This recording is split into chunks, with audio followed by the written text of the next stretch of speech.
dėmesio struktūrų, susiformavusių aplink vieningos sąmonės branduolį.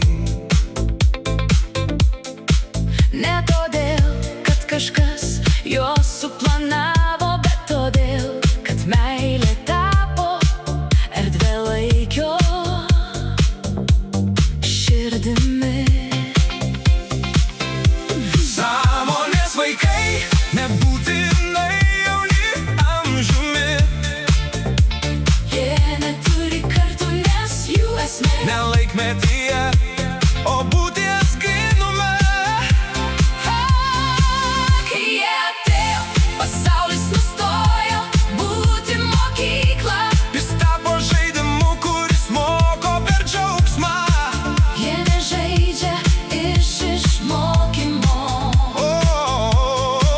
Jie žaidžia kurdami realybę, kuri kvėpuoja kaip jų vidinis džiaugsmas. Vienas iš jų atsisėdo ant akmens ir pažvelgė į žmogų, kuris visą gyvenimą ieškojo prasmės. O kam ieškoti? Paklausė vaikas, tu juk esi ta prasme. Ir tą akimirką ieškotojas, Nustojo ieškoti, nes jo širdis atpažino save tame žvilgsnyje. kita tyli mergaitė, Kalbėjosi su mišku, ne balsu, ne telepatija. tiesiog tapdama tuo. Ką miškas nori pasakyti, Ir medžiai ėmė augti greičiau, o gyvūnai, kurie bijojo žmonių, atėjo prie jos kaip prie šaltinio.